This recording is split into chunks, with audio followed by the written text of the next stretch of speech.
Holler at the Historic Grandin Theatre is a live storytelling series that's the brainchild of Roanoke Lee Hunsaker.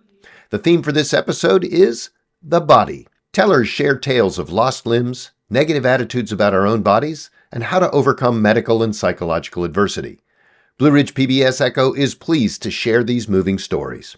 Please note that the opinions expressed do not necessarily reflect those of Blue Ridge PBS or the Echo Channel, and be advised that some of the stories contain graphic language and stories about mental and physical abuse, so viewer discretion is advised. Here we go. First-time storyteller. Is she from the past or from the future? Her performances cross dimensions of time and subjects real and unreal. And she will leave you wondering, not everything that meets the eye is as it appears, causing captivating confusion and seduction. The tease of the Twilight Zone. Please welcome first-time storyteller, brave story, lean in, Bebe Demure.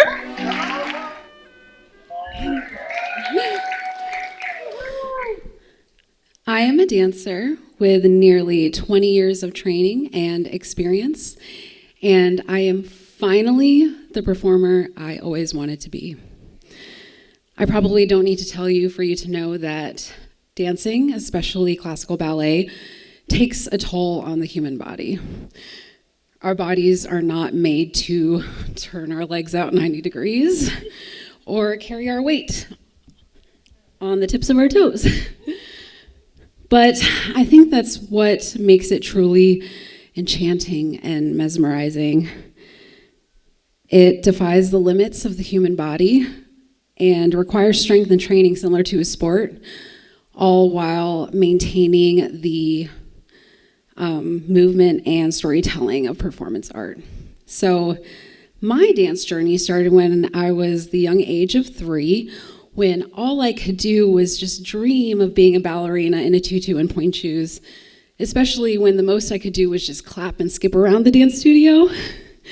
But even then, I knew I wanted the dancer life so badly. I continued to advance, and slowly my teachers helped train my body to stretch, bend, breathe, and even think like a dancer. When I reached the age of 10 years old, I had teachers begin to see my potential as a young dancer. And by this age, I started dancing on pointe, became part of my first pre-professional ballet company, began auditioning for special dance workshops and conservatories, and began keeping a dance journal to write down all my choreography. But this was also the age when teachers started pushing me harder against the wall to reach my split and stretching my toes to the ground to get a prettier arch.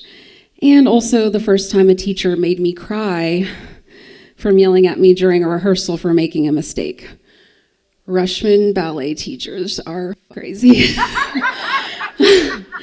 But I kept looking up to the older dancers in the company and watching professional ballerinas and knew that I wanted to be where they were. I wanted it so bad. So I told myself, usually through gritted teeth from the teachers pushing my leg up higher and closer to my ear, worth it. By the time I was in high school, my discipline to reach my goal of a professional career was becoming more serious as my training and class schedule intensified, and I continued to audition for prestigious intensives and opportunities. My passion and artistry were maturing well and growing with my years of dedication. My muscles were sore every other day, but my leg finally got behind my head. My Russian teachers would be so proud. My feet looked so beat up from my pointe shoes. I was way too embarrassed to ever wear sandals, but at the same time, they were my secret badge of honor to the dedication to my art. And one day, I realized I wasn't going to get any taller, which to any normal teenage girl meant nothing. But to me and my chosen career was a bit of a hindrance. Most ballerinas were tall, with long, slender builds. And if you weren't tall, then you had to be petite in every other way. I began picking myself apart every day in ballet class more than I ever had before. Not only did I have to continue working on my technique, but I also had to work on how my body looked if I wanted to get the life I wanted, because I still wanted it so bad. I know it's cliche for me to say that I, a ballerina, had an eating disorder, but I did. I starved myself. I calorie counted.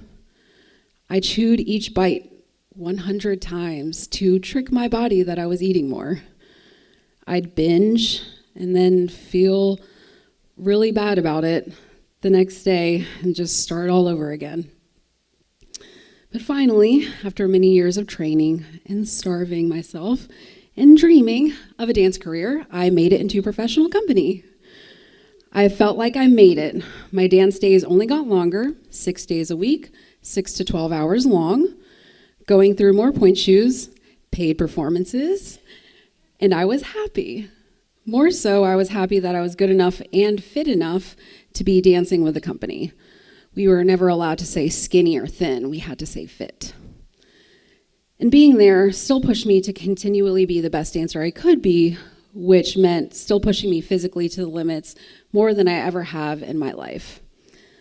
Being part of the company, I knew it was even more important I maintained a fit body. I felt more in control of my eating disorder because I was actually trying to eat rather than starve myself.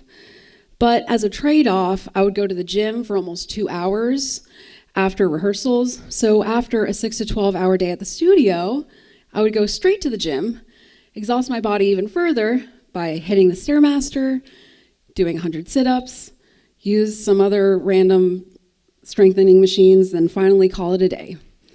And this was my ballerina daily routine. And I was happy because I wanted this life so badly, and I made it. Until one day, there was a sharp pain in my shin, kind of like a shin splint, but worse. I popped my usual 4 ibuprofen and kept dancing, and iced it when I got home.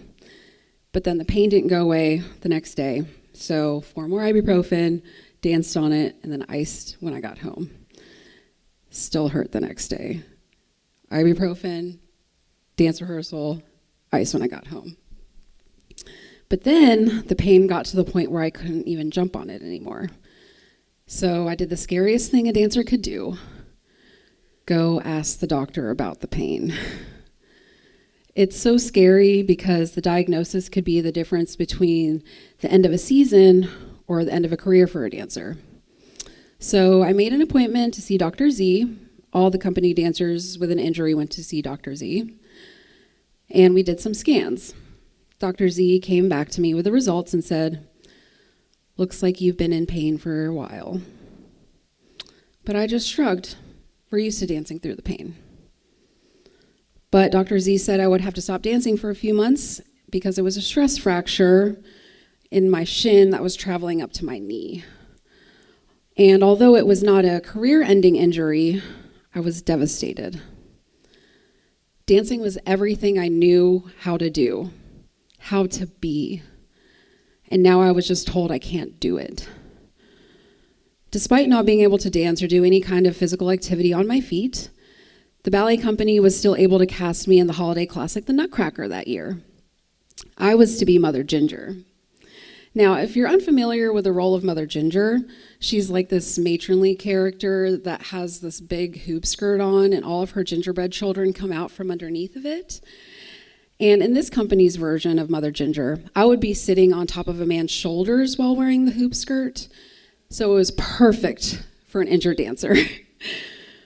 And although it was not ideal for me, I was still happy to be included and somewhat dance on stage.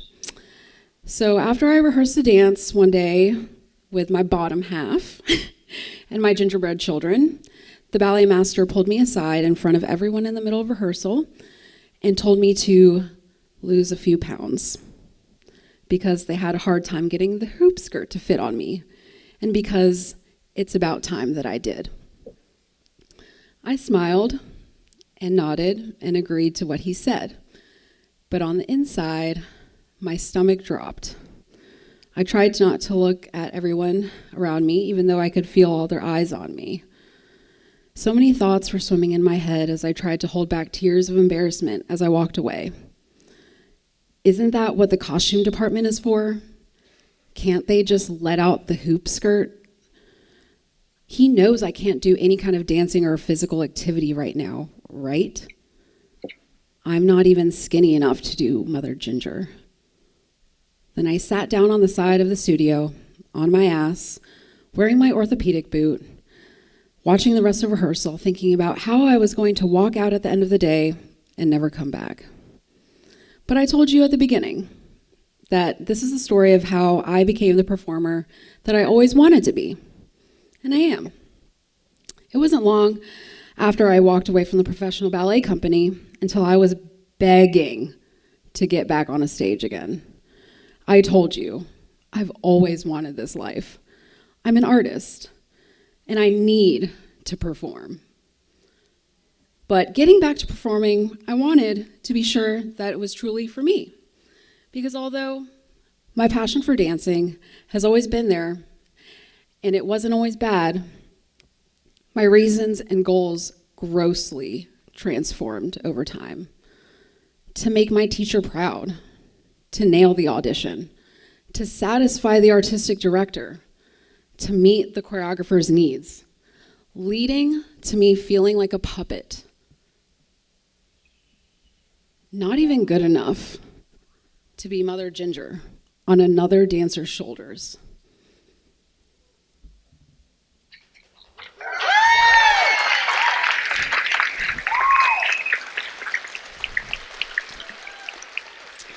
I used to feel like a washed-up ballerina that threw away years of dance training and a career.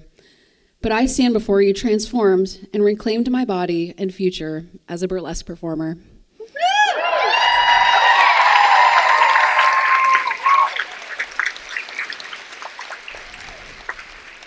While many look down on stripping, through this new performance art, I've been able to connect with myself and others on both a vulnerable and empowering level that classical dance never could give me.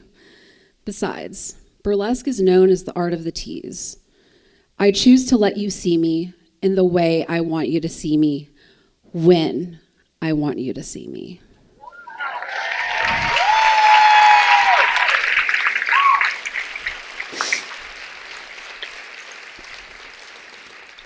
Through burlesque, I've not only been able to still do ballet on my own terms, but I've learned through my peers and through my own transformation what it means to be in the body that I have and fall in love with it over and over again and show others what that looks like.